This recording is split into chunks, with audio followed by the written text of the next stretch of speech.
To support this channel and keep uploading audiobooks, don't forget to like and subscribe. You can also ask for more audiobooks in the comments. Part 2, Ways to Make People Like You. 1. Do this and you'll be welcome anywhere. Why read this book to find out how to win friends? Why not study the technique of the greatest winner of friends the world has ever known? Who is he? You may meet him tomorrow coming down the street. When you get within 10 feet of him, he will begin to wag his tail. If you stop and pat him, he will almost jump out of his skin to show you how much he likes you. And you know that behind this show of affection on his part, there are no ulterior motives. He doesn't want to sell you any real estate, and he doesn't want to marry you. Did you ever stop to think that a dog is the only animal that doesn't have to work for a living? A hen has to lay eggs, a cow has to give milk, and a canary has to sing. But a dog makes his living by giving you nothing but love. When I was 5 years old, my father bought a little yellow-haired pup for 50 cents. He was the light and joy of my childhood. Every afternoon about 4:30, he would sit in the front yard with his beautiful eyes staring steadfastly at the path, and as soon as he heard my voice or saw me swinging my dinner pail through the buckbrush, he was off like a shot, racing breathlessly up the hill to greet me with leaps of joy and barks of sheer ecstasy. Tippy was my constant companion for 5 years. Then one tragic night, -1 shall never forget it, he was killed within 10 feet of my head, killed by lightning. Tippy's death was the tragedy of my boyhood. You never read a book on psychology, Tippy. You didn't need to. You knew by some divine instinct that you can make more friends in 2 months by becoming genuinely interested in other people than you can in 2 years by trying to get other people interested in you. Let me repeat that. You can make more friends in 2 months by becoming interested in other people than you can in 2 years by trying to get other people interested in you. Yet I know and you know people who blunder through life trying to wigwag other people into becoming interested in them. Of course, it doesn't work. People are not interested in you. They are not interested in me. They are interested in themselves, morning, noon, and after dinner. The New York Telephone Company made a detailed study of telephone conversations to find out which word is the most frequently used. You have guessed it, it is the personal pronoun I. I. It was used 3,900 times in 500 telephone conversations. I. When you see a group photograph that you are in, whose picture do you look for first? If we merely try to impress people and get people interested in us, we will never have many true, sincere friends. Friends, real friends, are not made that way. Napoleon tried it, and in his last meeting with Josephine he said, "Josephine, I have been as fortunate as any man ever was on this earth, and yet, at this hour, you are the only person in the world on whom I can rely." And historians doubt whether he could rely even on her. Alfred Adler, the famous Viennese psychologist, wrote a book entitled What Life Should Mean to You. In that book he says, "It is the individual who is not interested in his fellow men who has the greatest difficulties in life and provides the greatest injury to others. It is from among such individuals that all human failures spring." You may read scores of erudite tomes on psychology without coming across a statement more significant for you and for me. Adler's statement is so rich with meaning that I am going to repeat it in italics. It is the individual who is not interested in his fellow men who has the greatest difficulties in life and provides the greatest injury to others. It is from among such individuals that all human failures spring. I once took a course in short story writing at New York University, and during that course the editor of a leading magazine talked to our class. He said he could pick up any one of the dozens of stories that drifted across his desk every day, and after reading a few paragraphs he could feel whether or not the author liked people. If the author doesn't like people, he said, people won't like his or her stories. This hard-boiled editor stopped twice in the course of his talk on fiction writing and apologized for preaching a sermon. "I am telling you," he said, "the same things your preacher would tell you, but remember, you have to be interested in people if you want to be a successful writer of stories." If that is true of writing fiction, you can be sure it is true of dealing with people face to face. I spent an evening in the dressing room of Howard Thurston the last time he appeared on Broadway. Thurston was the acknowledged dean of magicians. For 40 years he had traveled all over the world, time and again, creating illusions, mystifying audiences, and making people gasp with astonishment. More than 60 million people had paid admission to his show, and he had made almost $2 million in profit. I asked Mr. Thurston to tell me the secret of his success. His schooling certainly had nothing to do with it, for he ran away from home as a small boy, became a hobo, rode in boxcars, slept in haystacks, begged his food from door to door, and learned to read by looking out of boxcars at signs along the railway. Did he have a superior knowledge of magic? No, he told me hundreds of books had been written about legerdemain and scores of people knew as much about it as he did. But he had two things that the others didn't have. First, he had the ability to put his personality across the footlights. He was a master showman. He knew human nature. Everything he did, every gesture, every intonation of his voice, every lifting of an eyebrow had been carefully rehearsed in advance, and his actions were timed to split seconds. But, in addition to that, Thurston had a genuine interest in people. He told me that many magicians would look at the audience and say to themselves, well, there is a bunch of suckers out there, a bunch of hicks, I'll fool them all right. But Thurston's method was totally different. He told me that every time he went on stage he said to himself, I am grateful because these people come to see me, they make it possible for me to make my living in a very agreeable way. I'm going to give them the very best I possibly can. He declared he never stepped in front of the footlights without first saying to himself over and over, I love my audience. I love my audience. Ridiculous? Absurd? You are privileged to think anything you like. I am merely passing it on to you without comment as a recipe used by one of the most famous magicians of all time. George Dyke of North Warren, Pennsylvania, was forced to retire from his service station business after 30 years when a new highway was constructed over the site of his station.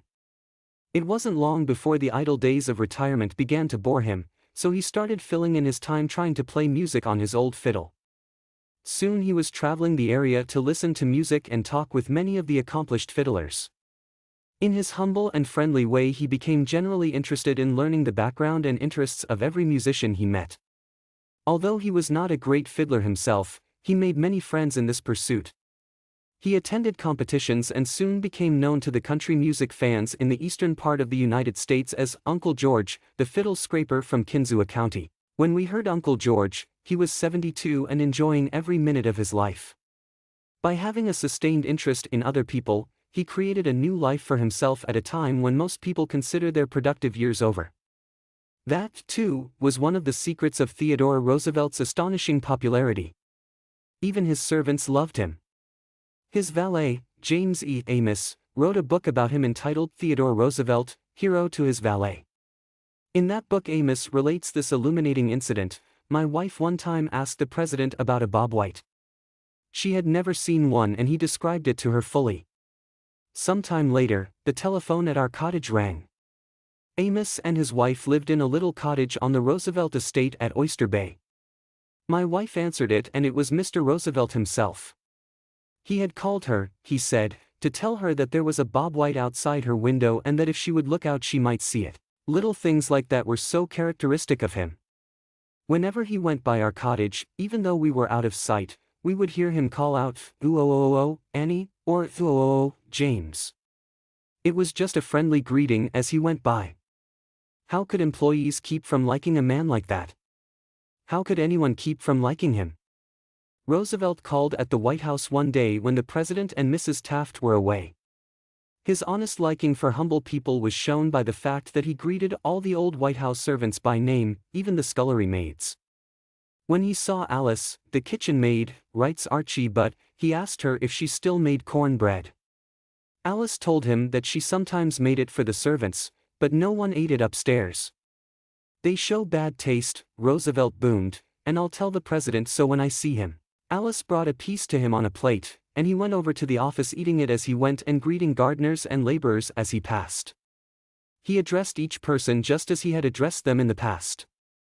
Ike Hoover, who had been head usher at the White House for 40 years, said with tears in his eyes, "It is the only happy day we had in nearly 2 years, and not one of us would exchange it for a $100 bill." The same concern for the seemingly unimportant people helped sales representative Edward M. Sykes, Jr., of Chatham, New Jersey, retain an account. Many years ago, he reported, I called on customers for Johnson & Johnson in the Massachusetts area. One account was a drugstore in Hingham.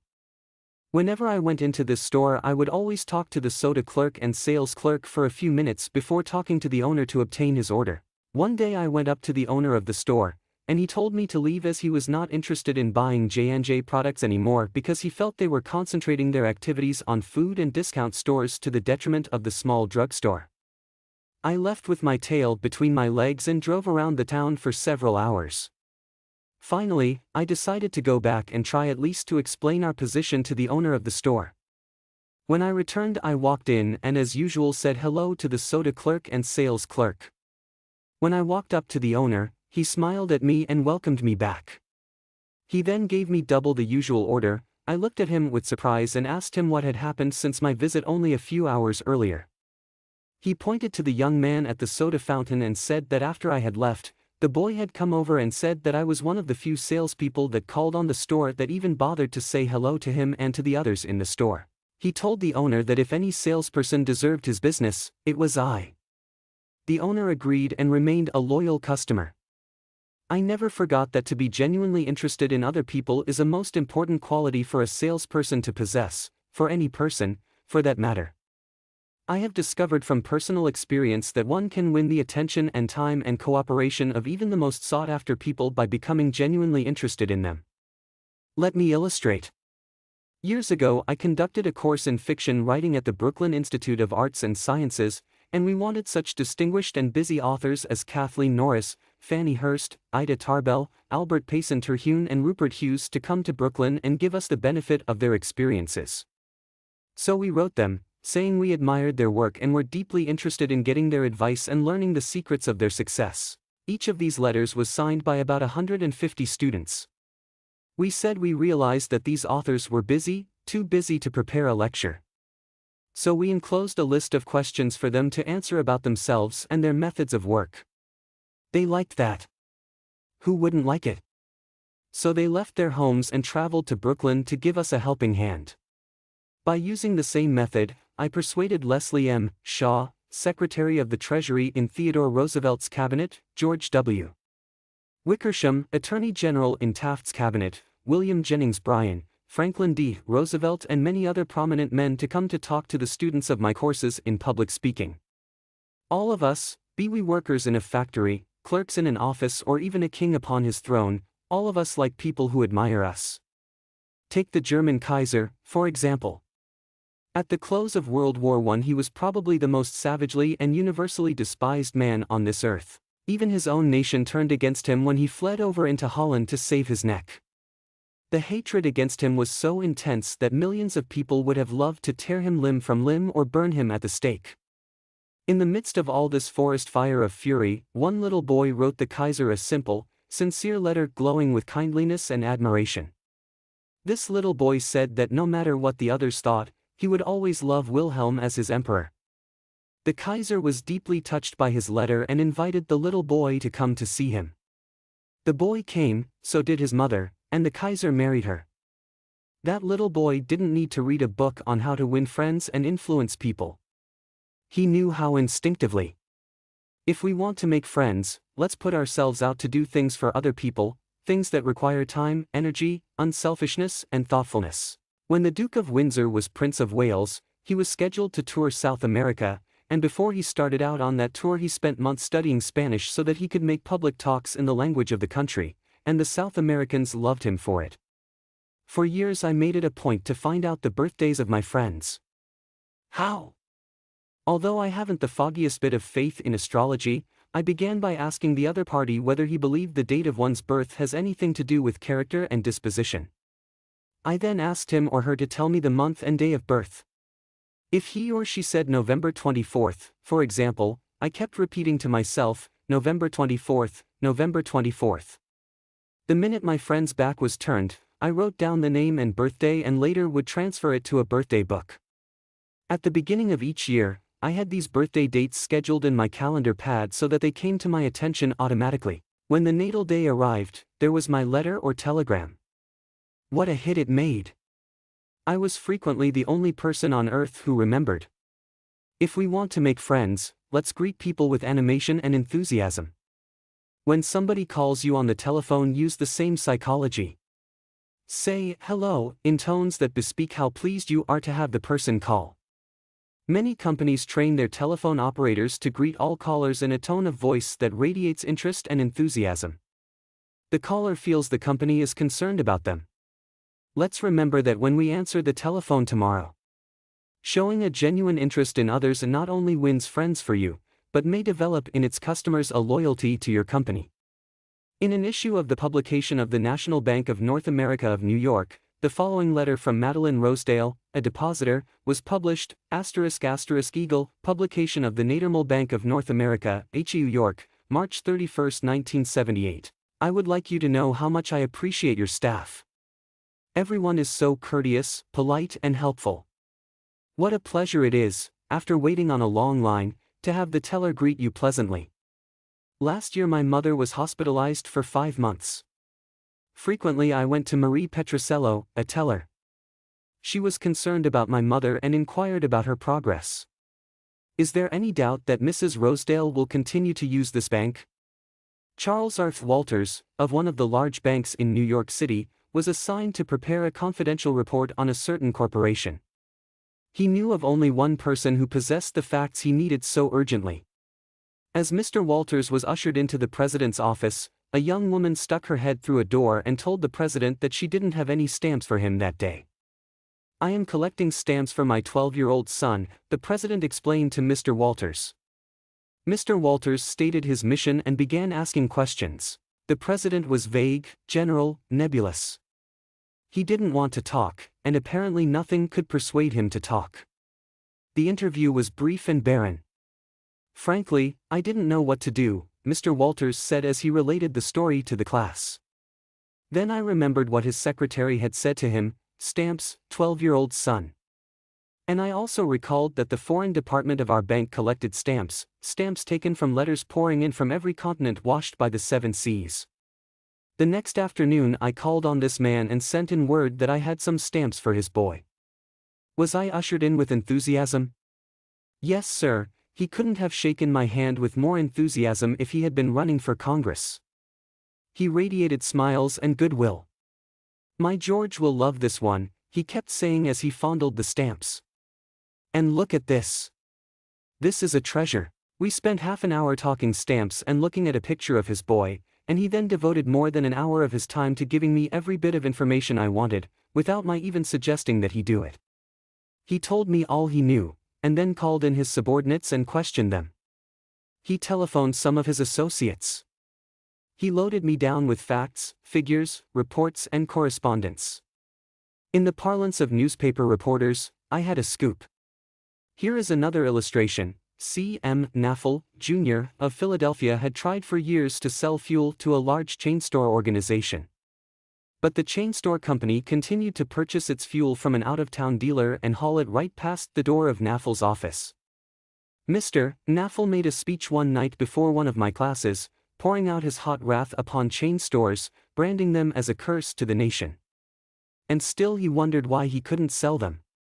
I suggested that he try different tactics. To put it briefly, this is what happened. We staged a debate between members of the course on whether the spread of the chain store is doing the country more harm than good. Naffel, at my suggestion, took the negative side. He agreed to defend the chain stores, and then went straight to an executive of the chain store organization that he despised and said, I am not here to try to sell fuel. I have come to ask you to do me a favor. He then told about his debate and said, I have come to you for help because I can't think of anyone else who would be more capable of giving me the facts I want. I'm anxious to win this debate, and I'll deeply appreciate whatever help you can give me. Here is the rest of the story in Mr. Naffel's own words. I had asked this man for precisely 1 minute of his time. It was with that understanding that he consented to see me. After I had stated my case, he motioned me to a chair and talked to me for exactly 1 hour and 47 minutes. He called in another executive who had written a book on chain stores. He wrote to the National Chain Store Association and secured for me a copy of a debate on the subject. He feels that the chain store is rendering a real service to humanity. He is proud of what he is doing for hundreds of communities. His eyes fairly glowed as he talked, and I must confess that he opened my eyes to things I had never even dreamed of. He changed my whole mental attitude. As I was leaving, he walked with me to the door, put his arm around my shoulder, wished me well in my debate, and asked me to stop in and see him again and let him know how I made out. The last words he said to me were, "Please see me again later in the spring. I should like to place an order with you for fuel." To me that was almost a miracle. Here he was offering to buy fuel without my even suggesting it. I had made more headway in 2 hours by becoming genuinely interested in him and his problems than I could have made in 10 years trying to get him interested in me and my product. You didn't discover a new truth, Mr. Naffel. For a long time ago, 100 years before Christ was born, a famous old Roman poet, Publilius Cyrus, remarked, "We are interested in others when they are interested in us." A show of interest, as with every other principle of human relations, must be sincere. It must pay off not only for the person showing the interest, but for the person receiving the attention. It is a two-way street, both parties benefit. Martin Ginsburg, who took our course in Long Island, New York, reported how the special interest a nurse took in him profoundly affected his life. It was Thanksgiving Day and I was 10 years old. I was in a welfare ward of a city hospital and was scheduled to undergo major orthopedic surgery the next day. I knew that I could only look forward to months of confinement, convalescence, and pain. My father was dead, my mother and I lived alone in a small apartment, and we were on welfare. My mother was unable to visit me that day. As the day went on, I became overwhelmed with the feeling of loneliness, despair, and fear. I knew my mother was home alone worrying about me, not having anyone to be with, not having anyone to eat with, and not even having enough money to afford a Thanksgiving Day dinner. The tears welled up in my eyes, and I stuck my head under the pillow and pulled the covers over it. I cried silently, but oh so bitterly, so much that my body racked with pain. A young student nurse heard my sobbing and came over to me. She took the covers off my face and started wiping my tears. She told me how lonely she was, having to work that day and not being able to be with her family. She asked me whether I would have dinner with her. She brought 2 trays of food, sliced turkey, mashed potatoes, cranberry sauce, and ice cream for dessert. She talked to me and tried to calm my fears. Even though she was scheduled to go off duty at 4 p.m., she stayed on her own time until almost 11 p.m. She played games with me, talked to me, and stayed with me until I finally fell asleep. Many Thanksgivings have come and gone since I was 10, but one never passes without me remembering that particular one and my feelings of frustration, fear, loneliness, and the warmth and tenderness of the stranger that somehow made it all bearable. If you want others to like you, if you want to develop real friendships, if you want to help others at the same time as you help yourself, keep this principle in mind. Principle 1: become genuinely interested in other people. No R less than J RVRU 2, a simple way to make a good first impression. At a dinner party in New York, one of the guests, a woman who had inherited money, was eager to make a pleasing impression on everyone. She had squandered a modest fortune on sables, diamonds, and pearls. But she hadn't done anything whatever about her face. It radiated sourness and selfishness. She didn't realize what everyone knows, namely, that the expression one wears on one's face is far more important than the clothes one wears on one's back. Charles Schwab told me his smile had been worth $1 million. And he was probably understating the truth. For Schwab's personality, his charm, his ability to make people like him, were almost wholly responsible for his extraordinary success, and one of the most delightful factors in his personality was his captivating smile. Actions speak louder than words, and a smile says, "I like you, you make me happy. I am glad to see you." That is why dogs make such a hit. They are so glad to see us that they almost jump out of their skins. So, naturally, we are glad to see them. A baby's smile has the same effect. Have you ever been in a doctor's waiting room and looked around at all the glum faces waiting impatiently to be seen? Stephen K. Sproul, a veterinarian in Raytown, Missouri, told of a typical spring day when his waiting room was full of clients waiting to have their pets inoculated. No one was talking to anyone else, and all were probably thinking of a dozen other things they would rather be doing than wasting time sitting in that office. He told one of our classes, there were 6 or 7 clients waiting when a young woman came in with a 9-month-old baby and a kitten. As luck would have it, she sat down next to a gentleman who was more than a little distraught about the long wait for service. The next thing he knew, the baby just looked up at him with that great big smile that is so characteristic of babies. What did that gentleman do? Just what you and I would do, of course. He smiled back at the baby. Soon he struck up a conversation with the woman about her baby and his grandchildren, and soon the entire reception room joined in, and the boredom and tension were converted into a pleasant and enjoyable experience. An insincere grin? No. That doesn't fool anybody. We know it is mechanical and we resent it. I am talking about a real smile, a heartwarming smile, a smile that comes from within, the kind of smile that will bring a good price in the marketplace. Professor James V. McConnell, a psychologist at the University of Michigan, expressed his feelings about a smile. People who smile, he said, tend to manage, teach and sell more effectively, and to raise happier children. There's far more information in a smile than a frown. That's why encouragement is a much more effective teaching device than punishment. The employment manager of a large New York department store told me she would rather hire a sales clerk who hadn't finished grade school, if he or she has a pleasant smile, than to hire a doctor of philosophy with a somber face. The effect of a smile is powerful, even when it is unseen. Telephone companies throughout the United States have a program called Phone Power, which is offered to employees who use the telephone for selling their services or products. In this program, they suggest that you smile when talking on the phone. Your smile comes through in your voice.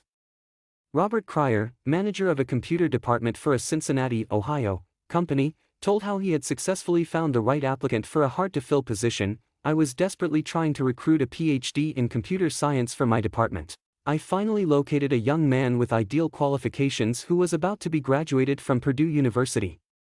After several phone conversations, I learned that he had several offers from other companies, many of them larger and better known than mine. I was delighted when he accepted my offer. After he started on the job, I asked him why he had chosen us over the others. He paused for a moment and then he said, "I think it was because managers in the other companies spoke on the phone in a cold, businesslike manner, which made me feel like just another business transaction. Your voice sounded as if you were glad to hear from me, that you really wanted me to be part of your organization. You can be assured, I am still answering my phone with a smile." The chairman of the board of directors of one of the largest rubber companies in the United States told me that, according to his observations, people rarely succeed at anything unless they have fun doing it. This industrial leader doesn't put much faith in the old adage that hard work alone is the magic key that will unlock the door to our desires. I have known people, he said, who succeeded because they had a rip-roaring good time conducting their business. Later, I saw those people change as the fun became work. The business had grown dull, they lost all joy in it, and they failed. You must have a good time meeting people if you expect them to have a good time meeting you. I have asked thousands of business people to smile at someone every hour of the day for a week and then come to class and talk about the results. How did it work? Let's see. Here is a letter from William B. Steinhardt, a New York stockbroker. His case isn't isolated. In fact, it is typical of hundreds of cases. "One have been married for over 18 years, wrote Mr. Steinhardt, and in all that time I seldom smiled at my wife or spoke 24 words to her from the time I got up until I was ready to leave for business. I was one of the worst grouches who ever walked down Broadway. When you asked me to make a talk about my experience with smiles, I thought I would try it for a week. So the next morning, while combing my hair, I looked at my glum mug in the mirror and said to myself, Bill, you are going to wipe the scowl off that sourpuss of yours today. You are going to smile. And you are going to begin right now."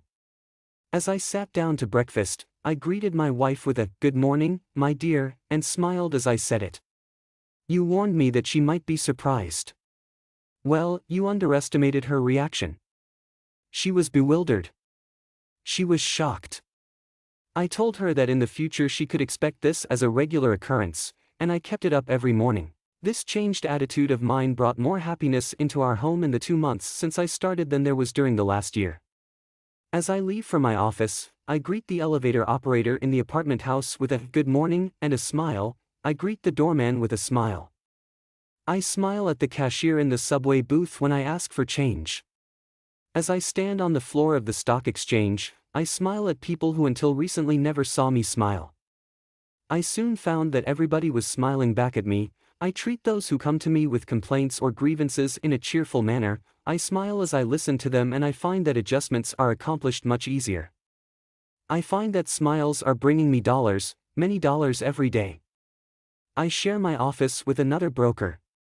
One of his clerks is a likable young chap, and I was so elated about the results I was getting that I told him recently about my new philosophy of human relations. He then confessed that when I first came to share my office with his firm, he thought me a terrible grouch, and only recently changed his mind. He said I was really human when I smiled. I have also eliminated criticism from my system. I give appreciation and praise now instead of condemnation. I have stopped talking about what I want. I am now trying to see the other person's viewpoint. And these things have literally revolutionized my life. I am a totally different man, a happier man, a richer man, richer in friendships and happiness, the only things that matter much after all. You don't feel like smiling? Then what? 2 things. First, force yourself to smile. If you are alone, force yourself to whistle or hum a tune or sing. Act as if you were already happy, and that will tend to make you happy. Here is the way the psychologist and philosopher William James put it: action seems to follow feeling, but really action and feeling go together, and by regulating the action, which is under the more direct control of the will, we can indirectly regulate the feeling, which is not. Thus the sovereign voluntary path to cheerfulness, if our cheerfulness be lost, is to sit up cheerfully and to act and speak as if cheerfulness were already there. Everybody in the world is seeking happiness, and there is one sure way to find it. That is by controlling your thoughts. Happiness doesn't depend on outward conditions. It depends on inner conditions. It isn't what you have or who you are or where you are or what you are doing that makes you happy or unhappy. It is what you think about it. For example, 2 people may be in the same place, doing the same thing. Both may have about an equal amount of money and prestige, and yet one may be miserable and the other happy. Why? Because of a different mental attitude. I have seen just as many happy faces among the poor peasants toiling with their primitive tools in the devastating heat of the tropics as I have seen in air-conditioned offices in New York, Chicago, or Los Angeles. There is nothing either good or bad, said Shakespeare, but thinking makes it so. Abe Lincoln once remarked that most folks are about as happy as they make up their minds to be. He was right. I saw a vivid illustration of that truth as I was walking up the stairs of the Long Island Railroad station in New York. Directly in front of me 30 or 40 crippled boys on canes and crutches were struggling up the stairs. One boy had to be carried up. I was astonished at their laughter and gaiety. I spoke about it to one of the men in charge of the boys.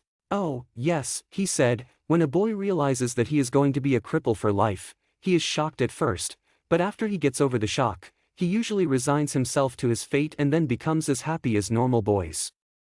I felt like taking my hat off to those boys.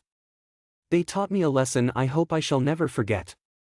Working all by oneself in a closed-off room in an office not only is lonely, but it denies one the opportunity of making friends with other employees in the company. Socorro Maria Gonzalez of Guadalajara, Mexico, had such a job. She envied the shared comradeship of other people in the company as she heard their chatter and laughter. As she passed them in the hall during the first weeks of her employment, she shyly looked the other way. After a few weeks, she said to herself, "Maria, you can't expect those women to come to you. You have to go out and meet them." The next time she walked to the water cooler, she put on her brightest smile and said, "Hi, how are you today?" to each of the people she met. The effect was immediate. Smiles and hellos were returned, the hallway seemed brighter, the job friendlier. Acquaintanceships developed and some ripened into friendships. Her job and her life became more pleasant and interesting. Peruse this bit of sage advice from the essayist and publisher Albert Hubbard, but remember, perusing it won't do you any good unless you apply it. Whenever you go out of doors, draw the chin in, carry the crown of the head high, and fill the lungs to the utmost, drink in the sunshine, greet your friends with a smile, and put soul into every handclasp. Do not fear being misunderstood and do not waste a minute thinking about your enemies. Try to fix firmly in your mind what you would like to do, and then, without veering off direction, you will move straight to the goal. Keep your mind on the great and splendid things you would like to do, and then, as the days go gliding away, you will find yourself unconsciously seizing upon the opportunities that are required for the fulfillment of your desire, just as the coral insect takes from the running tide the element it needs. Picture in your mind the able, earnest, useful person you desire to be, and the thought you hold is hourly transforming you into that particular individual. Thought is supreme. Preserve a right mental attitude, the attitude of courage, frankness, and good cheer. To think rightly is to create. All things come through desire, and every sincere prayer is answered. We become like that on which our hearts are fixed. Carry your chin in and the crown of your head high. We are gods in the chrysalis. The ancient Chinese were a wise lot, wise in the ways of the world, and they had a proverb that you and I ought to cut out and paste inside our hats. It goes like this: a man without a smiling face must not open a shop. Your smile is a messenger of your goodwill. Your smile brightens the lives of all who see it. To someone who has seen a dozen people frown, scowl, or turn their faces away, your smile is like the sun breaking through the clouds. Especially when that someone is under pressure from his bosses, his customers, his teachers or parents or children, a smile can help him realize that all is not hopeless, that there is joy in the world. Some years ago, a department store in New York City, in recognition of the pressures its sales clerks were under during the Christmas rush, presented the readers of its advertisements with the following homely philosophy: the value of a smile at Christmas, it costs nothing, but creates much. It enriches those who receive, without impoverishing those who give. It happens in a flash, and the memory of it sometimes lasts forever. None are so rich they can get along without it, and none so poor but are richer for its benefits. It creates happiness in the home, fosters goodwill in a business, and is the countersign of friends. It is rest to the weary, daylight to the discouraged, sunshine to the sad, and nature's best antidote for trouble. Yet it cannot be bought, begged, borrowed, or stolen, for it is something that is no earthly good to anybody till it is given away. And if in the last-minute rush of Christmas buying some of our salespeople should be too tired to give you a smile, may we ask you to leave one of yours? For nobody needs a smile so much as those who have none left to give. Principle 2, Smile. New Jersey no are less than JRVRVRV3. If you don't do this, you are headed for trouble. Back in 1898, a tragic thing happened in Rockland County, New York. A child had died, and on this particular day the neighbors were preparing to go to the funeral. Jim Farley went out to the barn to hitch up his horse. The ground was covered with snow, the air was cold and snappy, the horse hadn't been exercised for days, and as he was led out to the watering trough, he wheeled playfully, kicked both his heels high in the air, and killed Jim Farley. So the little village of Stony Point had 2 funerals that week instead of 1. Jim Farley left behind him a widow and 3 boys, and a few $100s in insurance. His oldest boy, Jim, was 10, and he went to work in a brickyard, wheeling sand and pouring it into the molds and turning the brick on edge to be dried by the sun. This boy Jim never had a chance to get much education.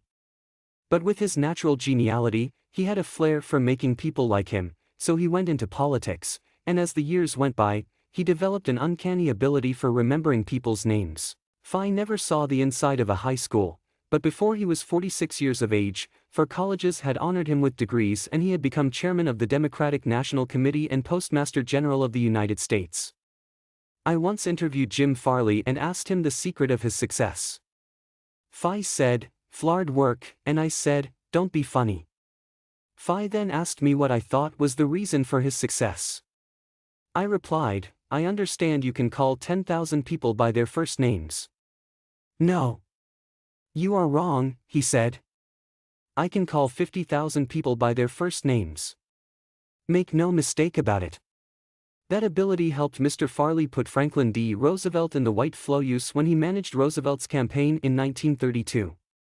During the years that Jim Farley traveled as a salesman for a gypsum concern, and during the years that he held office as town clerk in Stony Point, he built up a system for remembering names.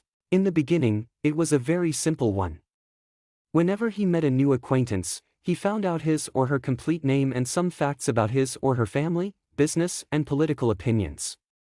Phi fixed all these facts well in mind as part of the picture, and the next time he met that person, even if it was a year later, he was able to shake hands, inquire after the family, and ask about the hollyhocks in the backyard. No wonder he developed a following. For months before Roosevelt's campaign for president began, Jim Farley wrote hundreds of letters a day to people all over the western and northwestern states. Then he hopped onto a train and in 19 days covered 20 states and 12,000 miles, traveling by buggy, train, automobile and boat. Phi would drop into town, meet his people at lunch or breakfast, tea or dinner, and give them a heart-to-heart talk. Then he'd dash off again on another leg of his journey. As soon as he arrived back east, he wrote to one person in each town he had visited, asking for a list of all the guests to whom he had talked. The final list contained thousands and thousands of names, yet each person on that list was paid the subtle flattery of getting a personal letter from James Farley. These letters began "Dear Bill" or "Dear Jane," and they were always signed Jim. Jim Farley discovered early in life that the average person is more interested in his or her own name than in all the other names on earth put together. Remember that name and call it easily, and you have paid a subtle and very effective compliment. But forget it or misspell it, and you have placed yourself at a sharp disadvantage. For example, I once organized a public speaking course in Paris and sent form letters to all the American residents in the city. French typists with apparently little knowledge of English filled in the names and naturally they made blunders. One man, the manager of a large American bank in Paris, wrote me a scathing rebuke because his name had been misspelled. Sometimes it is difficult to remember a name, particularly if it is hard to pronounce. Rather than even try to learn it, many people ignore it or call the person by an easy nickname. Sid Levy called on a customer for some time whose name was Nicodemus Papadillos. Most people just called him Nick. Levy told us, "I made a special effort to say his name over several times to myself before I made my call. When I greeted him by his full name, 'Good afternoon, Mr. Nicodemus Papadillos,' he was shocked. For what seemed like several minutes there was no reply from him at all. Finally, he said with tears rolling down his cheeks, 'Mr. Levy, in all the 15 years I have been in this country, nobody has ever made the effort to call me by my right name.'" What was the reason for Andrew Carnegie's success? Phi was called the Steel King, yet he himself knew little about the manufacture of steel. Phi had hundreds of people working for him who knew far more about steel than he did. But he knew how to handle people, and that is what made him rich. Early in life, he showed a flair for organization, a genius for leadership. By the time he was 10, he too had discovered the astounding importance people place on their own name. And he used that discovery to win cooperation. To illustrate, when he was a boy back in Scotland, he got hold of a rabbit, a mother rabbit. Presto! He soon had a whole nest of little rabbits, and nothing to feed them. But he had a brilliant idea. He told the boys and girls in the neighborhood that if they would go out and pull enough clover and dandelions to feed the rabbits, he would name the bunnies in their honor. The plan worked like magic and Carnegie never forgot it. Years later, he made millions by using the same psychology in business. For example, he wanted to sell steel rails to the Pennsylvania Railroad. J. Edgar Thomson was the president of the Pennsylvania Railroad then. So Andrew Carnegie built a huge steel mill in Pittsburgh and called it the Edgar Thomson Steel Works. Here is a riddle. See if you can guess it. When the Pennsylvania Railroad needed steel rails, where do you suppose J. Edgar Thomson bought them? From Sears, Roebuck? No. No. You're wrong. Guess again. When Carnegie and George Pullman were battling each other for supremacy in the railroad sleeping car business, the Steel King again remembered the lesson of the rabbits. The Central Transportation Company, which Andrew Carnegie controlled, was fighting with the company that Pullman owned. Both were struggling to get the sleeping car business of the Union Pacific Railroad, bucking each other, slashing prices, and destroying all chance of profit. Both Carnegie and Pullman had gone to New York to see the board of directors of the Union Pacific. Meeting one evening in the St. Nicholas Hotel, Carnegie said, "Good evening, Mr. Pullman, aren't we making a couple of fools of ourselves?" "What do you mean?" Pullman demanded. Then Carnegie expressed what he had on his mind, a merger of their two interests. He pictured in glowing terms the mutual advantages of working with, instead of against, each other. Pullman listened attentively, but he was not wholly convinced.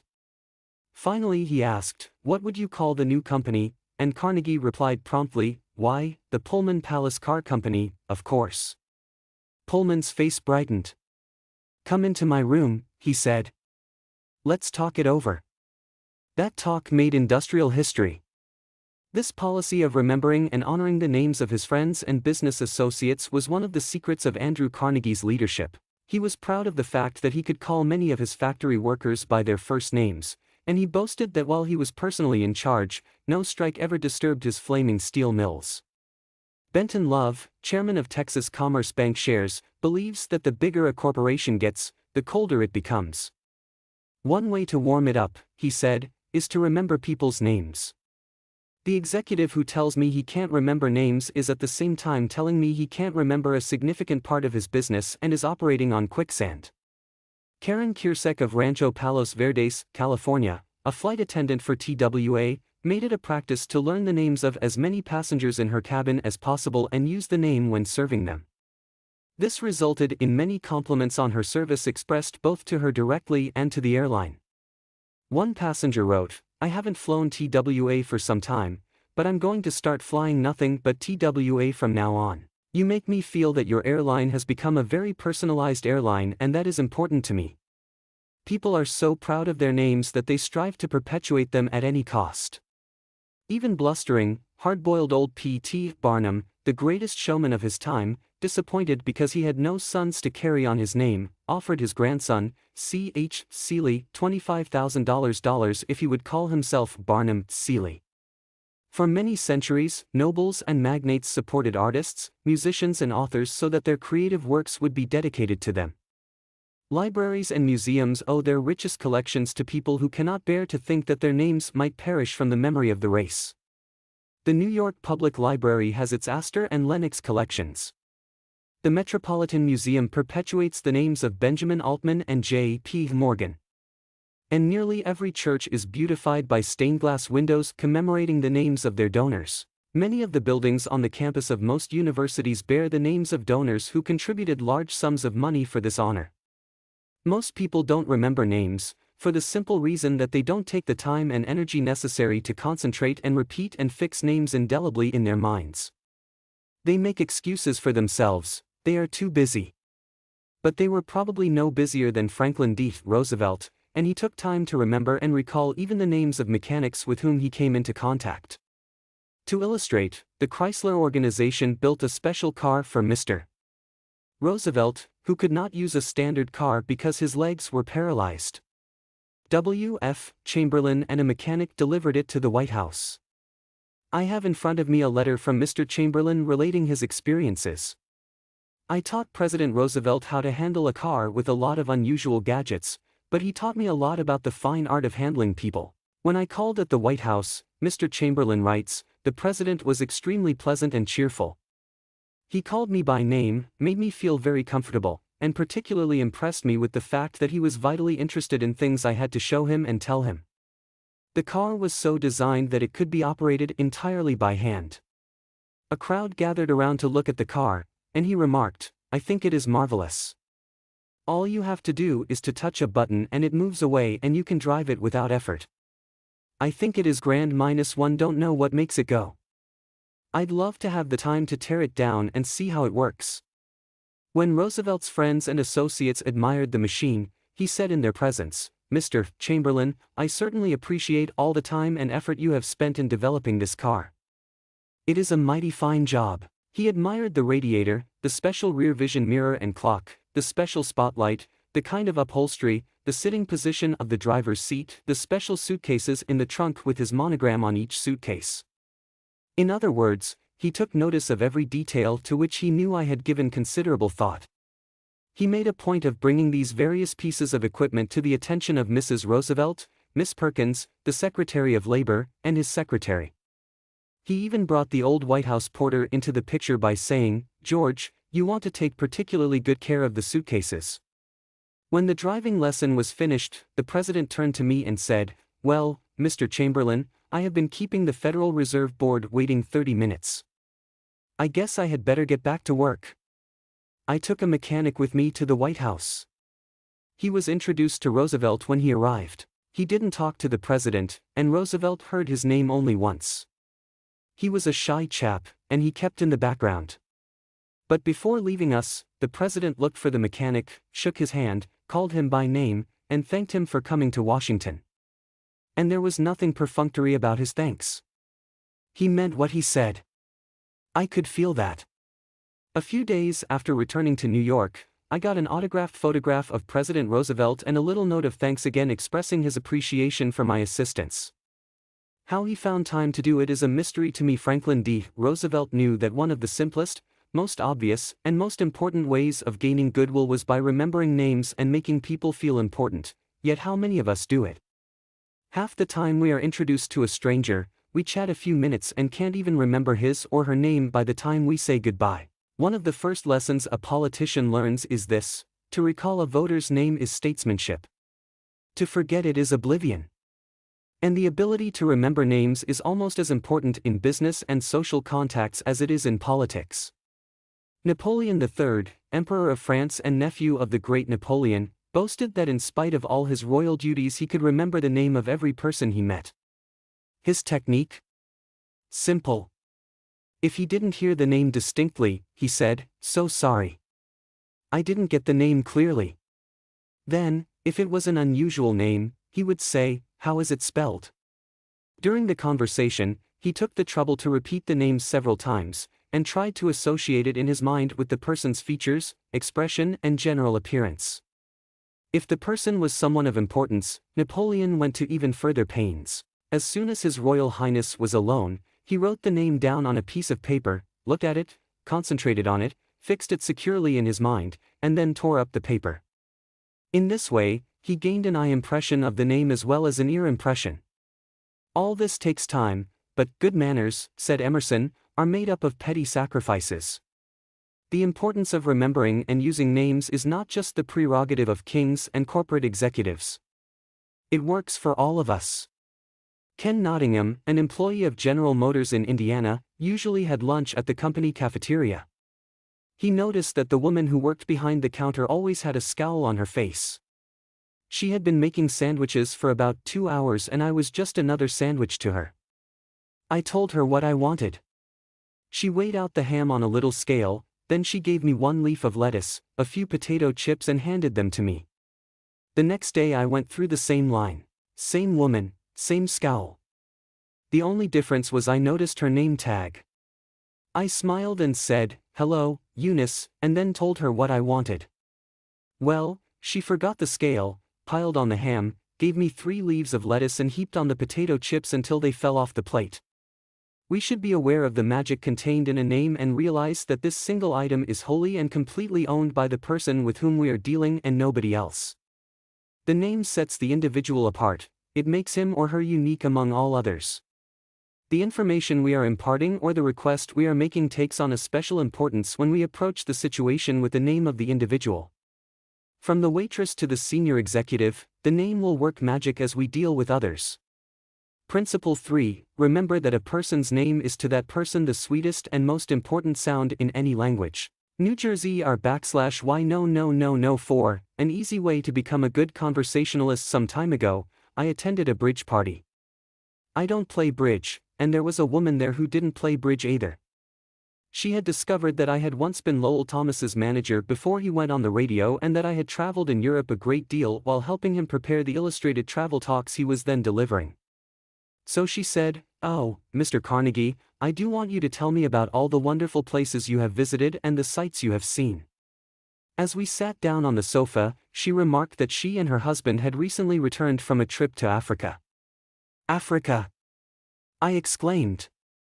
How interesting! I've always wanted to see Africa, but I never got there except for a 24-hour stay once in Algiers. Tell me, did you visit the big game country? Yes. How fortunate. I envy you. Do tell me about Africa. That kept her talking for 45 minutes. She never again asked me where I had been or what I had seen. She didn't want to hear me talk about my travels. All she wanted was an interested listener, so she could expand her ego and tell about where she had been. Was she unusual? No. Many people are like that. For example, I met a distinguished botanist at a dinner party given by a New York book publisher. I had never talked with a botanist before, and I found him fascinating. I literally sat on the edge of my chair and listened while he spoke of exotic plants and experiments in developing new forms of plant life and indoor gardens, and even told me astonishing facts about the humble potato. I had a small indoor garden of my own, and he was good enough to tell me how to solve some of my problems. As I said, we were at a dinner party. There must have been a dozen other guests, but I violated all the canons of courtesy, ignored everyone else, and talked for hours to the botanist. Midnight came, I said good night to everyone and departed. The botanist then turned to our host and paid me several flattering compliments. I was most stimulating. I was this and I was that, and he ended by saying I was a most interesting conversationalist. An interesting conversationalist? Why, I had said hardly anything at all. I couldn't have said anything if I had wanted to without changing the subject, for I didn't know any more about botany than I knew about the anatomy of a penguin. But I had done this, I had listened intently. I had listened because I was genuinely interested. And he felt it.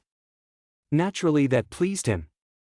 That kind of listening is one of the highest compliments we can pay anyone. Few human beings, wrote Jack Woodford in Strangers in Love, few human beings are proof against the implied flattery of rapt attention. I went even further than giving him rapt attention. I was hearty in my approbation and lavish in my praise. I told him that I had been immensely entertained and instructed, and I had. I told him I wished I had his knowledge, and I did. I told him that I should love to wander the fields with him, and I have. I told him I must see him again, and I did. And so I had him thinking of me as a good conversationalist when, in reality, I had been merely a good listener and had encouraged him to talk. What is the secret, the mystery, of a successful business interview? Well, according to former Harvard President Charles W. Eliot, there is no mystery about successful business intercourse. Exclusive attention to the person who is speaking to you is very important. Nothing else is so flattering as that. Eliot himself was a past master of the art of listening. Henry James, one of America's first great novelists, recalled, Dr. Eliot's listening was not mere silence, but a form of activity. Sitting very erect on the end of his spine with hands joined in his lap, making no movement except that he revolved his thumbs around each other faster or slower, he faced his interlocutor and seemed to be hearing with his eyes as well as his ears. He listened with his mind and attentively considered what you had to say while you said it. At the end of an interview, the person who had talked to him felt that he had had his say. Self-evident, isn't it? You don't have to study for 4 years in Harvard to discover that. Yet I know and you know department store owners who will rent expensive space, buy their goods economically, dress their windows appealingly, spend thousands of dollars in advertising and then hire clerks who haven't the sense to be good listeners, clerks who interrupt customers, contradict them, irritate them, and all but drive them from the store. A department store in Chicago almost lost a regular customer who spent several $1,000s each year in that store because a sales clerk wouldn't listen. Mrs. Henrietta Douglas, who took our course in Chicago, had purchased a coat at a special sale. After she had brought it home, she noticed that there was a tear in the lining. She came back the next day and asked the sales clerk to exchange it. The clerk refused even to listen to her complaint. "You bought this at a special sale," she said. She pointed to a sign on the wall. "Read that," she exclaimed. "All sales are final. Once you bought it, you have to keep it. Sew up the lining yourself." "But this was damaged merchandise," Mrs. Douglas complained. "Makes no difference," the clerk interrupted. "Final's final." Mrs. Douglas was about to walk out indignantly, swearing never to return to that store ever, when she was greeted by the department manager, who knew her from her many years of patronage. Mrs. Douglas told her what had happened.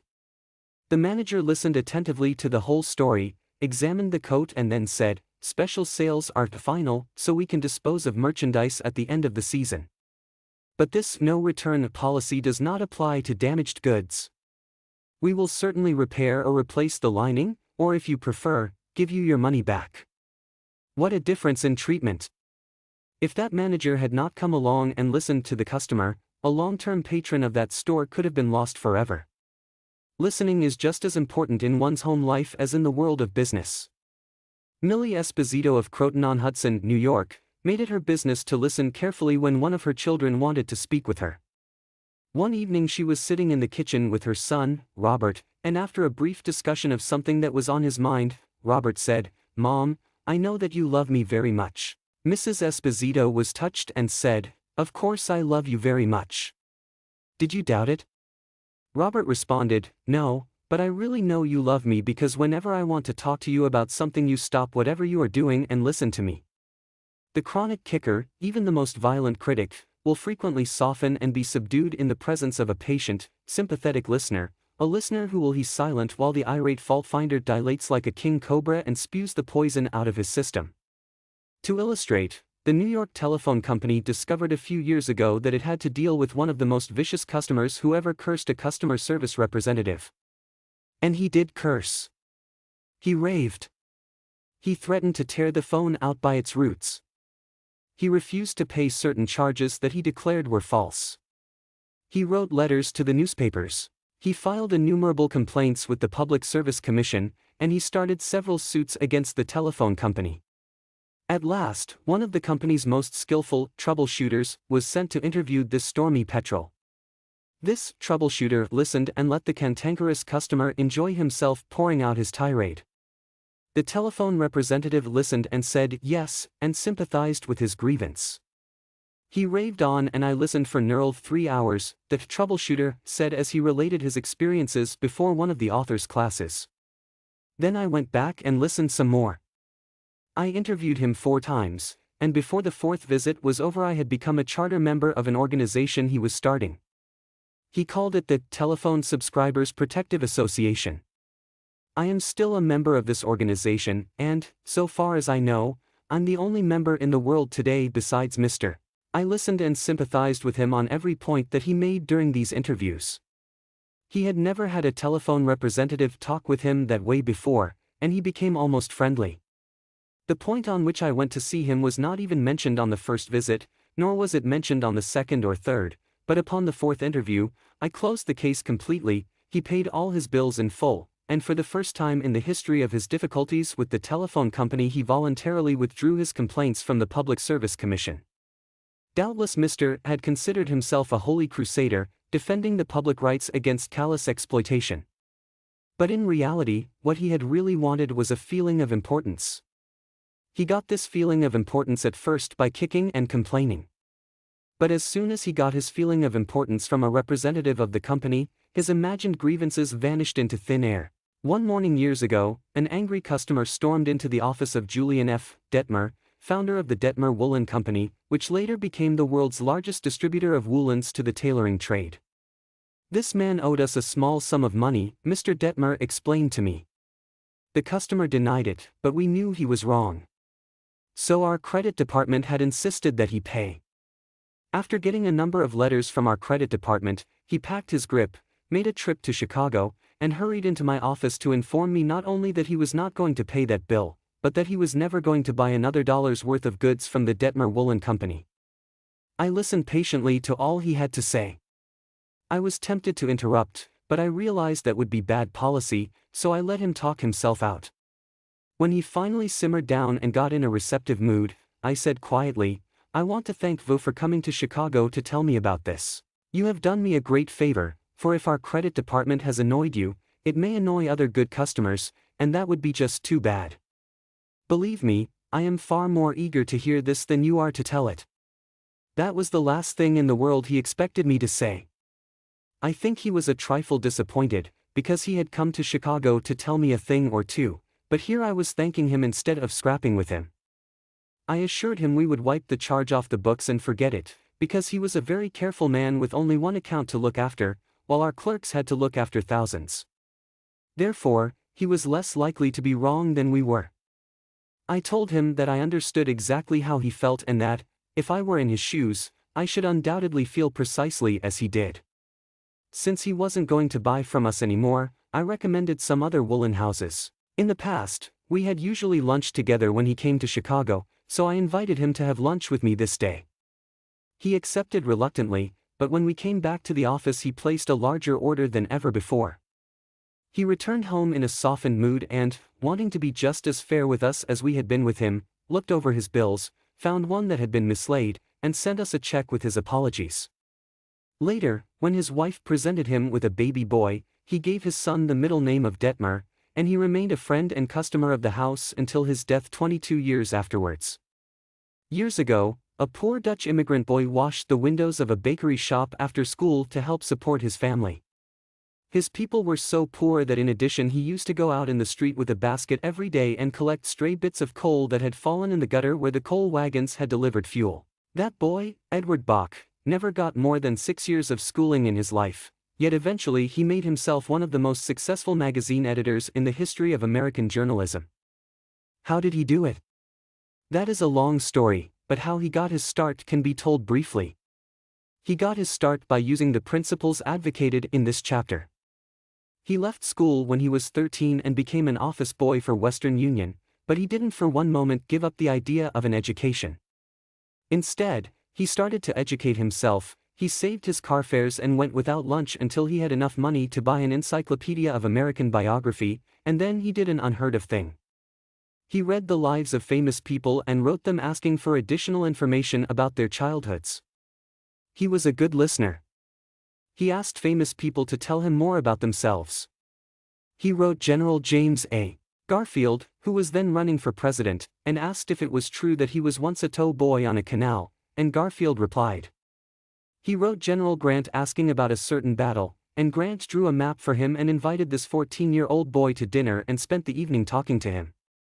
Soon our Western Union messenger boy was corresponding with many of the most famous people in the nation: Ralph Waldo Emerson, Oliver Wendell Holmes, Longfellow, Mrs. Abraham Lincoln, Louisa May Alcott, General Sherman and Jefferson Davis. Not only did he correspond with these distinguished people, but as soon as he got a vacation, he visited many of them as a welcome guest in their homes. This experience imbued him with a confidence that was invaluable.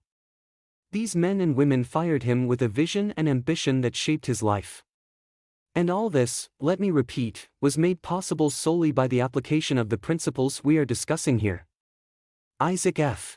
Marco's son, a journalist who interviewed hundreds of celebrities, declared that many people fail to make a favorable impression because they don't listen attentively. They have been so much concerned with what they are going to say next that they do not keep their ears open.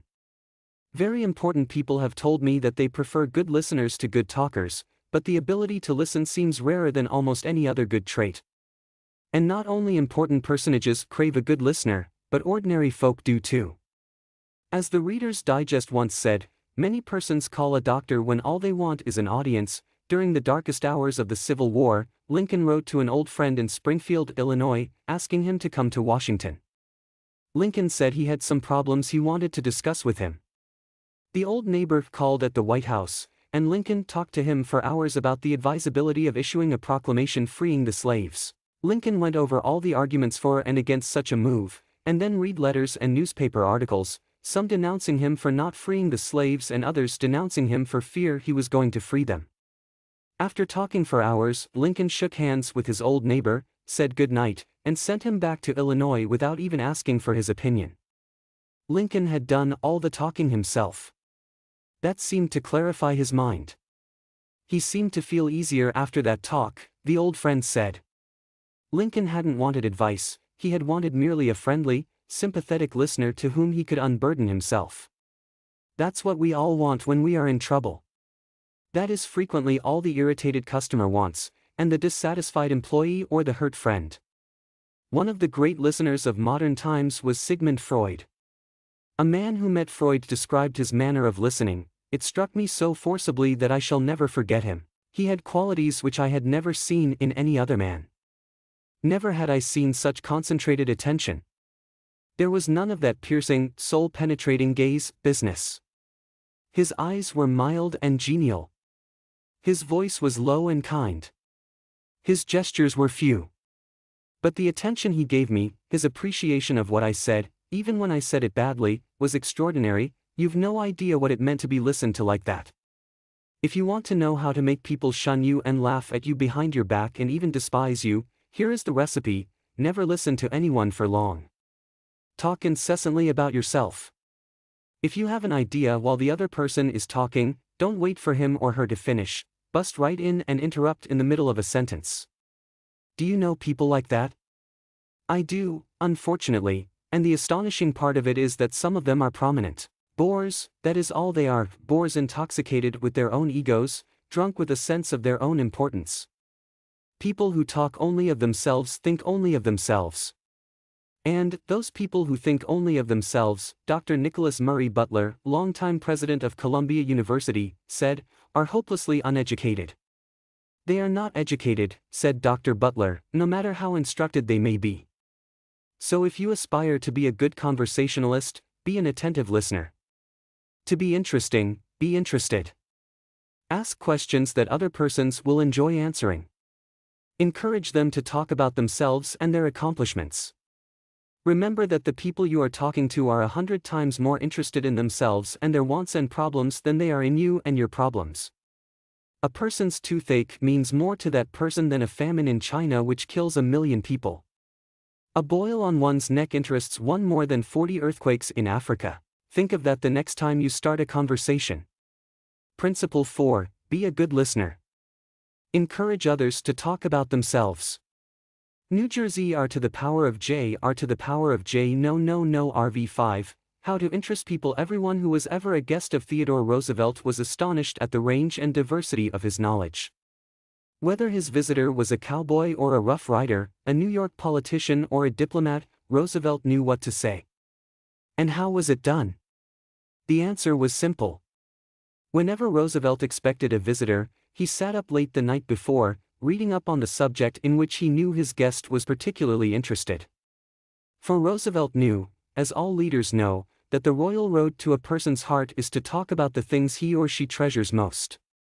The genial William Lyon Phelps, essayist and professor of literature at Yale, learned this lesson early in life. When I was 8 years old and was spending a weekend visiting my Aunt Libby Lindsley at her home in Stratford on the Housatonic, he wrote in his essay on human nature, a middle-aged man called one evening, and after a polite skirmish with my aunt, he devoted his attention to me. At that time, I happened to be excited about boats, and the visitor discussed the subject in a way that seemed to me particularly interesting. After he left, I spoke of him with enthusiasm. What a man! My aunt informed me he was a New York lawyer, that he cared nothing whatever about boats, that he took not the slightest interest in the subject. But why then did he talk all the time about boats? Because he is a gentleman. He saw you were interested in boats, and he talked about the things he knew would interest and please you. He made himself agreeable. And William Lyon Phelps added, I never forgot my aunt's remark. As I write this chapter, I have before me a letter from Edward L. Chalif, who was active in Boy Scout work. One day I found I needed a favor, wrote Mr. Chalif. A big Scout jamboree was coming off in Europe, and I wanted the president of one of the largest corporations in America to pay the expenses of one of my boys for the trip. Fortunately, just before I went to see this man, I heard that he had drawn a check for $1 million, and that after it was cancelled, he had had it framed. So the first thing I did when I entered his office was to ask to see the check. A check for $1 million. I told him I never knew that anybody had ever written such a check, and that I wanted to tell my boys that I had actually seen a check for $1 million. He gladly showed it to me, I admired it and asked him to tell me all about how it happened to be drawn. You notice, don't you, that Mr. Chalif didn't begin by talking about the Boy Scouts, or the jamboree in Europe, or what it was he wanted. He talked in terms of what interested the other man. Here's the result. Presently, the man I was interviewing said, "Oh, by the way, what was it you wanted to see me about?" So I told him. To my vast surprise, Mr. Chalif continues, he not only granted immediately what I asked for, but much more. I had asked him to send only one boy to Europe, but he sent 5 boys and myself, gave me a letter of credit for $1,000 and told us to stay in Europe for 7 weeks. He also gave me letters of introduction to his branch presidents, putting them at our service, and he himself met us in Paris and showed us the town. Since then, he has given jobs to some of the boys whose parents were in want, and he is still active in our group. Yet I know if I hadn't found out what he was interested in, and got him warmed up first, I wouldn't have found him 1/10 as easy to approach. Is this a valuable technique to use in business? Is it? Let's see, take Henry G. Duvernoy of Duvernoy and Sons, a wholesale baking firm in New York. Mr. Duvernoy had been trying to sell bread to a certain New York hotel. He had called on the manager every week for 4 years. He went to the same social affairs the manager attended. He even took rooms in the hotel and lived there in order to get the business. But he failed. Then, said Mr. Duvernoy, after studying human relations, I resolved to change my tactics. I decided to find out what interested this man, what caught his enthusiasm. I discovered he belonged to a society of hotel executives called the Hotel Greeters of America. He not only belonged, but his bubbling enthusiasm had made him president of the organization and president of the International Greeters. No matter where its conventions were held, he would be there. So when I saw him the next day, I began talking about the greeters. What a response I got! What a response! He talked to me for half an hour about the greeters, his tones vibrant with enthusiasm. I could plainly see that this society was not only his hobby, it was the passion of his life. Before I left his office, he had sold me a membership in his organization. In the meantime, I had said nothing about bread. But a few days later, the steward of his hotel phoned me to come over with samples and prices. I don't know what you did to the old boy, the steward greeted me, but he sure is sold on you. Think of it. I had been drumming at that man for 4 years, trying to get his business, and I'd still be drumming at him if I hadn't finally taken the trouble to find out what he was interested in, and what he enjoyed talking about. Edward E. Harriman of Hagerstown, Maryland, chose to live in the beautiful Cumberland Valley of Maryland after he completed his military service. Unfortunately, at that time there were few jobs available in the area. A little research uncovered the fact that a number of companies in the area were either owned or controlled by an unusual business maverick, Art J. Funkhauser, whose rise from poverty to riches intrigued Mr. Harriman. However, he was known for being inaccessible to job seekers. Mr. Harriman wrote, I interviewed a number of people and found that his major interest was anchored in his drive for power and money. Since he protected himself from people like me by use of a dedicated and stern secretary, I studied her interests and goals, and only then I paid an unannounced visit at her office. She had been Mr. Funkhauser's orbiting satellite for about 15 years. When I told her I had a proposition for him which might translate itself into financial and political success for him, she became enthused. I also conversed with her about her constructive participation in his success.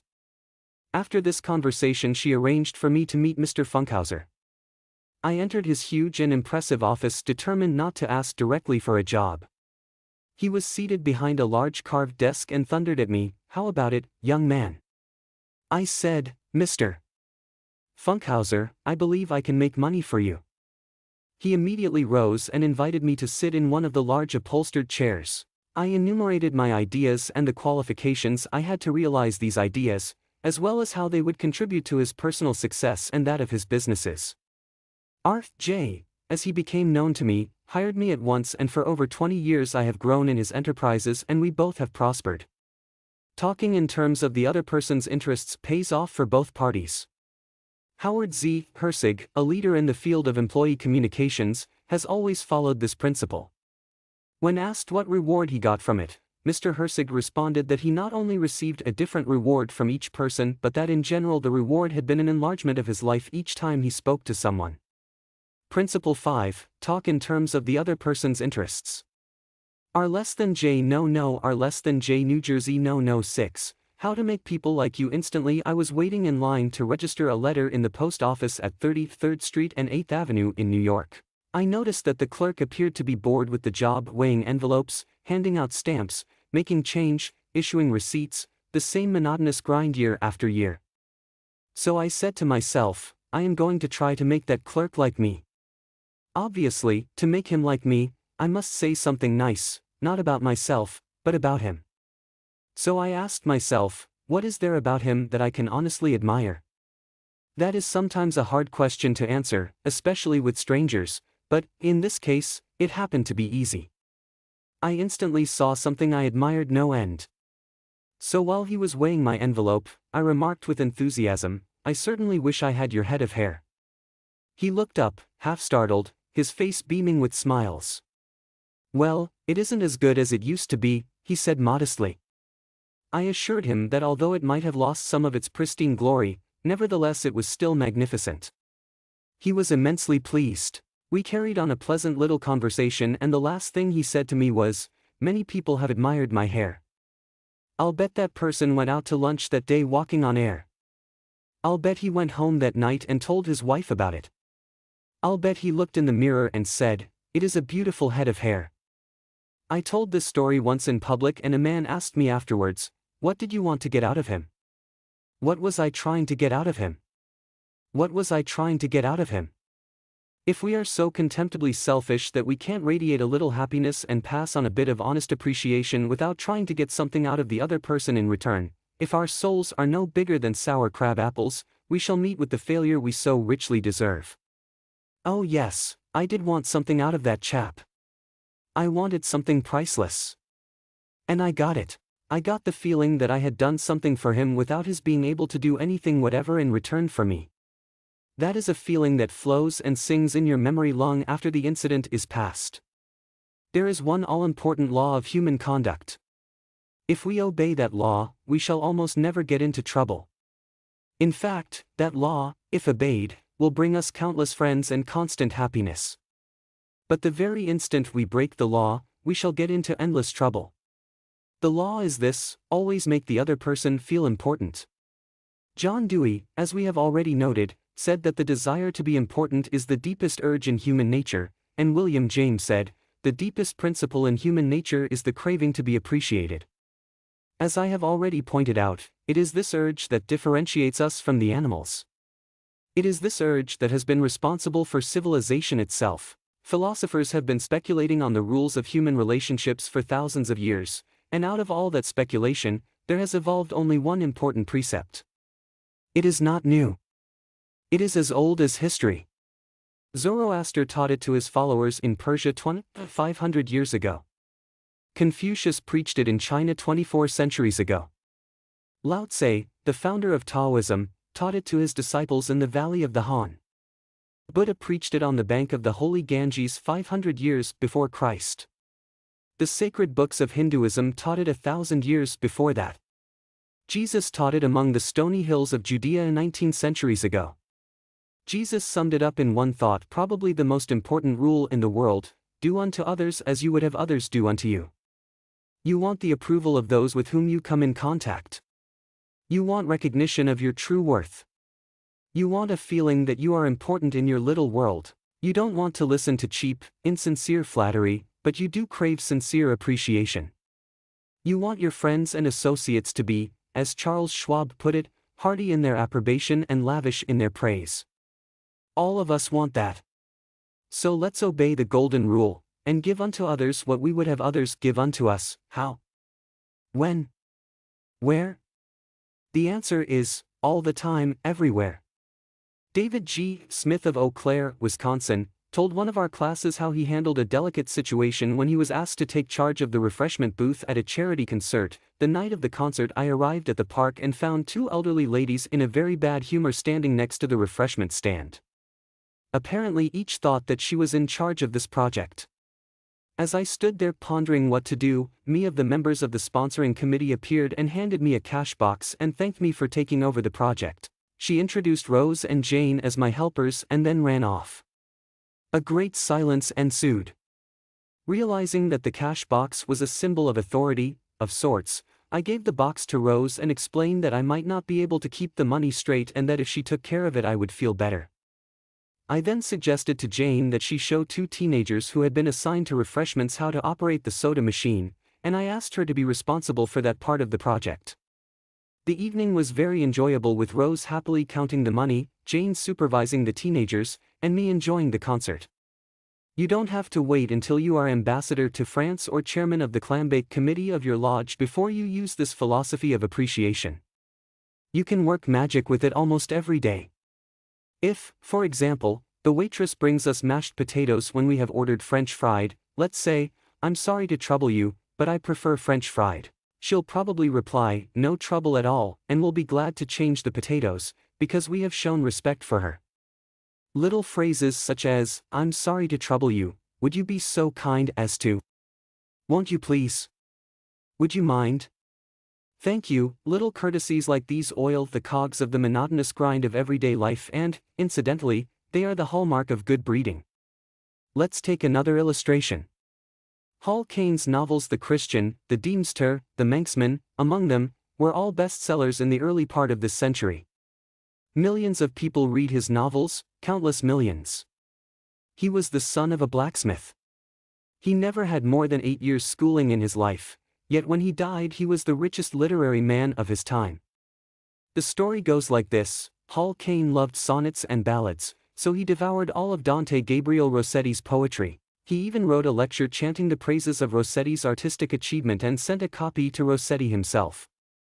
Rossetti was delighted.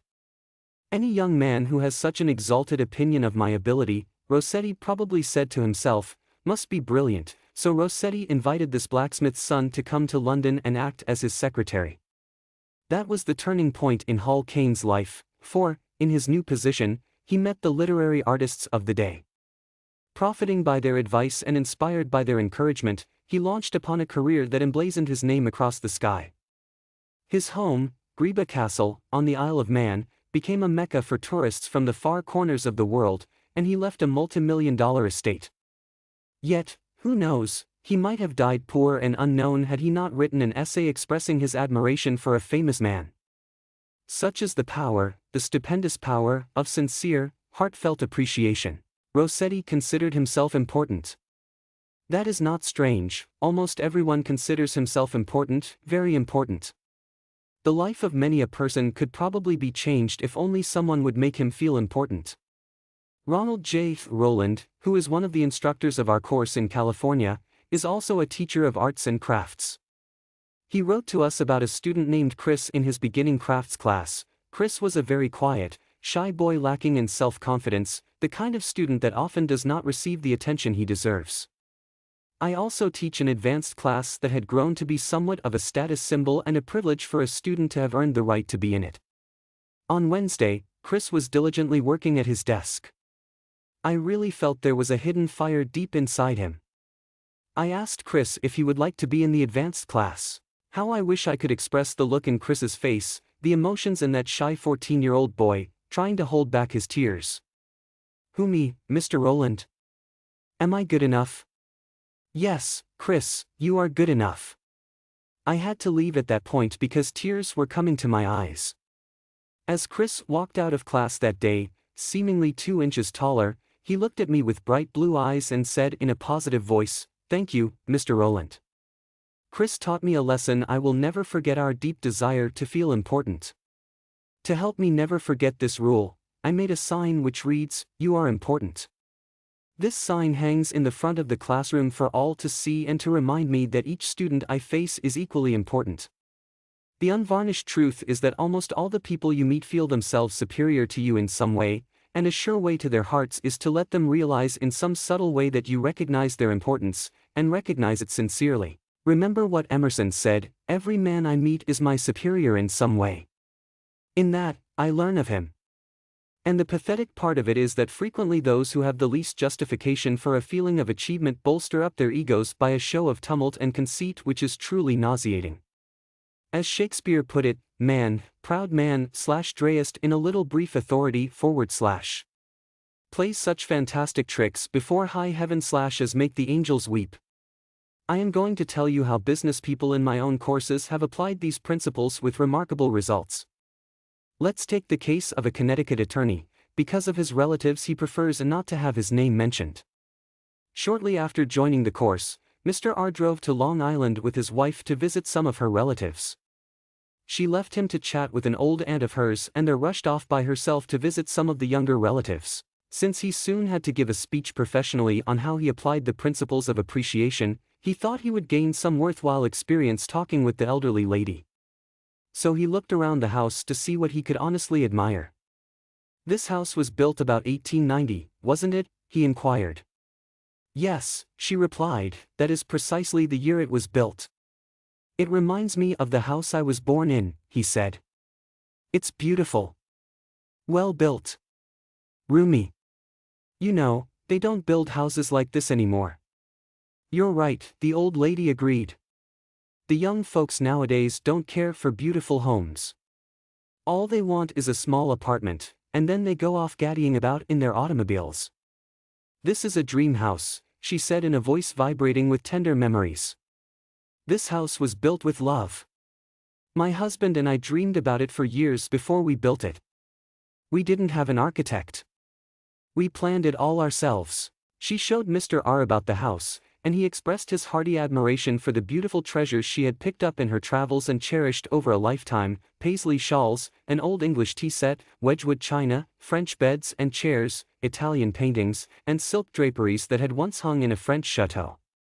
After showing Mr. R through the house, she took him out to the garage. There, jacked up on blocks, was a Packard car, in mint condition. My husband bought that car for me shortly before he passed on, she said softly. I have never ridden in it since his death. You appreciate nice things, and I'm going to give this car to you. Why, Auntie, he said, you overwhelm me. I appreciate your generosity, of course, but I couldn't possibly accept it. I'm not even a relative of yours. I have a new car, and you have many relatives that would like to have that Packard. Relatives, she exclaimed. Yes, I have relatives who are just waiting till I die so they can get that car. But they are not going to get it. If you don't want to give it to them, you can very easily sell it to a second-hand dealer, he told her. Sell it, she cried. Do you think I would sell this car? Do you think I could stand to see strangers riding up and down the street in that car that my husband bought for me? I wouldn't dream of selling it. I'm going to give it to you. You appreciate beautiful things.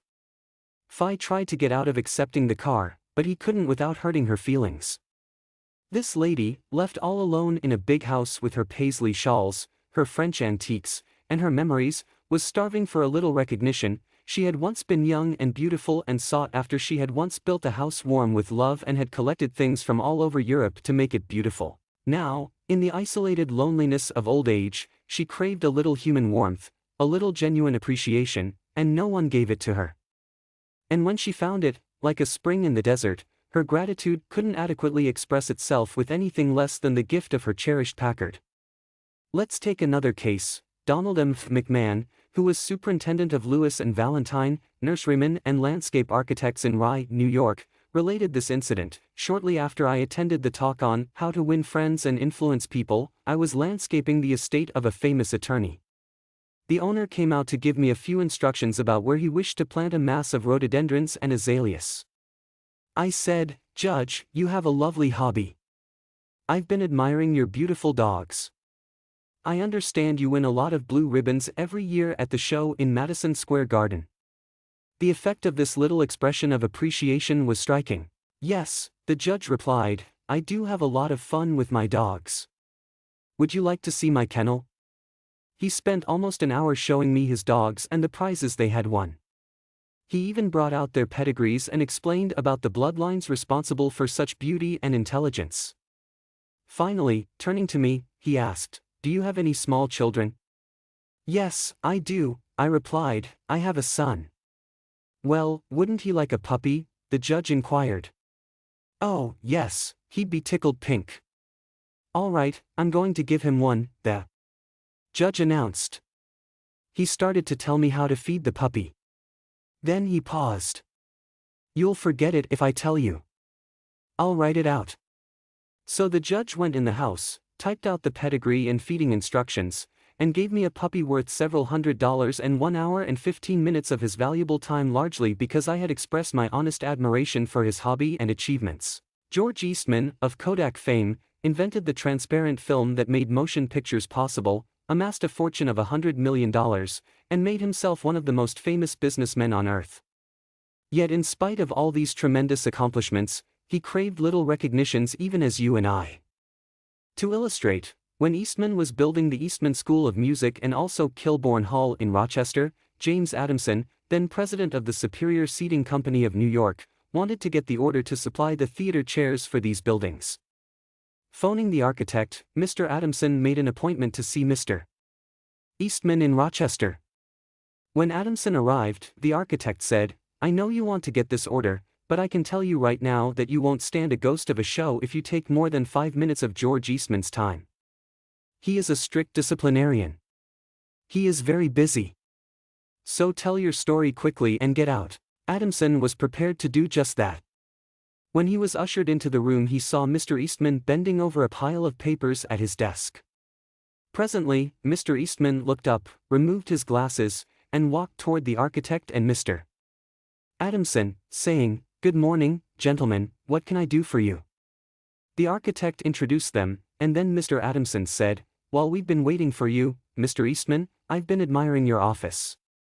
I wouldn't mind working in a room like this myself. I'm in the interior woodworking business, and I never saw a more beautiful office in all my life." George Eastman replied, "You remind me of something I had almost forgotten. It is beautiful, isn't it?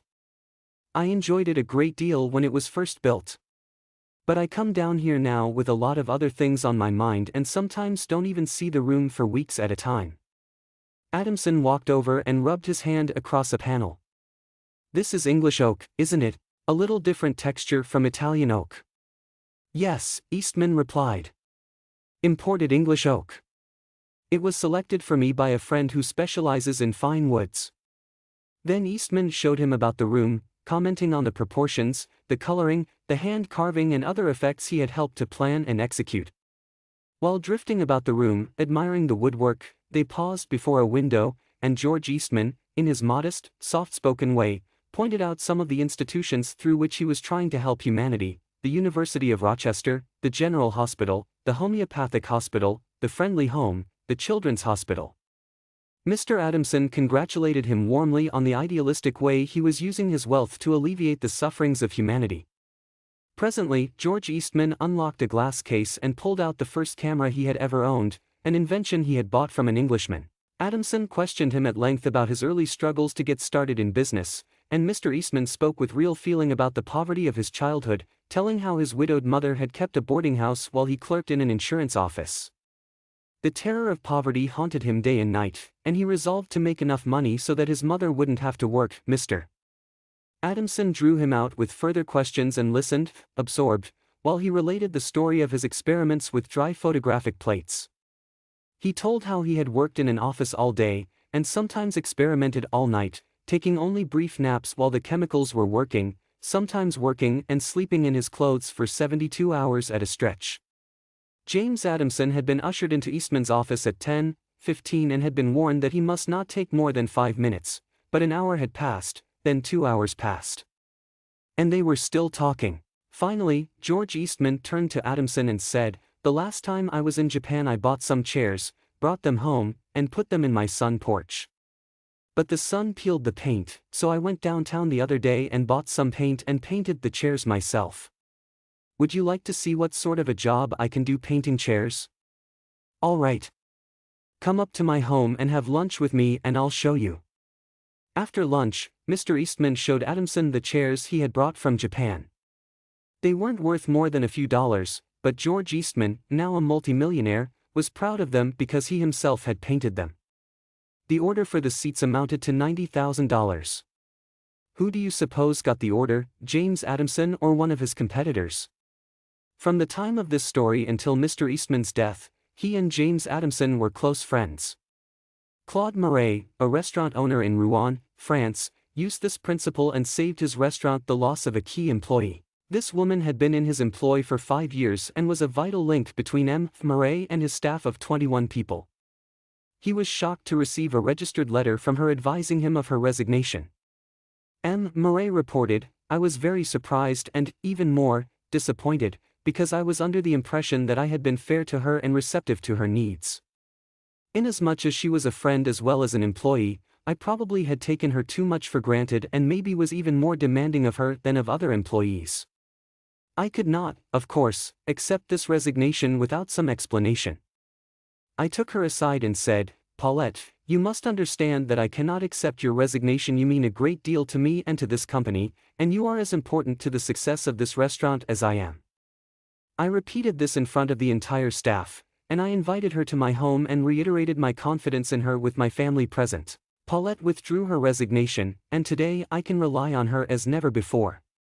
I frequently reinforce this by expressing my appreciation for what she does and showing her how important she is to me and to the restaurant. Talk to people about themselves, said Disraeli, one of the shrewdest men who ever ruled the British Empire. Talk to people about themselves and they will listen for hours. Principle 6. Make the other person feel important and do it sincerely. No. In a nutshell, 6 ways to make people like you. Principle 1. Become genuinely interested in other people. Principle 2. Smile. Principle 3. Remember that a person's name is to that person the sweetest and most important sound in any language. Principle 4. Be a good listener. Encourage others to talk about themselves. Principle 5. Talk in terms of the other person's interests. Principle 6. Make the other person feel important and do it sincerely.